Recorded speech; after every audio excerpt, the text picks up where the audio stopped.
வியாழக்கிழமை முருகனை பழனியில தரிசனம் பண்ணிட்டு அடுத்த நாள் வெள்ளிக்கிழமை காலையில அங்கிருந்து கிளம்பி திருமூர்த்தி ஃபால்ஸ் போனோம். இது திருப்பூர் மாவட்டத்துல இருக்கு. இந்த டேம்ல நிறைய ஷூட்டிங் எடுப்பாங்களாமா. அப்படியே இந்த டேமை கிராஸ் பண்ணி நேரா போனோம்னா உள்ள ஒரு அழகான அமனலிங்கேஸ்வரர் கோயில் இருக்கு.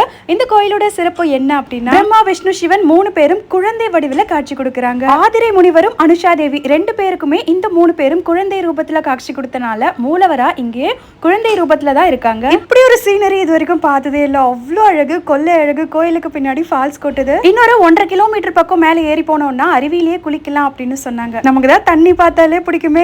உடனே ஓடி போய் கொஞ்ச நேரம் பாறையில உட்காந்து அங்கேயே வழிக்கு தொப்புன்னு விழுந்து ஃபுல்லா நினைஞ்சு நல்லா என்ஜாய் பண்ணிட்டு வந்தோம். காலையில 8 மணில இருந்து மாலை 5 மணி வரைக்கும் தான் ஃபால்ஸ்ல அலௌடாமா. சோப்பு ஷாம்பு எல்லாம் போட்டு குளிக்க கூடாதான். யாரெல்லாம் திருப்பூர்ல திருமூர்த்தி மலைக்கு பக்கத்துல இருக்கீங்களோ கமெண்ட்ல ஆஜராயிருங்க. அது கூடவே சேர்ந்து இந்த மலையினுடைய சிறப்பு இன்னும் என்னென்னலாம் இருக்குங்கிறதையும் கமெண்ட்ல பதிவிடுங்க. இங்க இருந்து மூணார் வால்பாறை எல்லாம் பக்கமாமா. நான் அடுத்த vlogல கண்டினியூ பண்றேன். பாய்.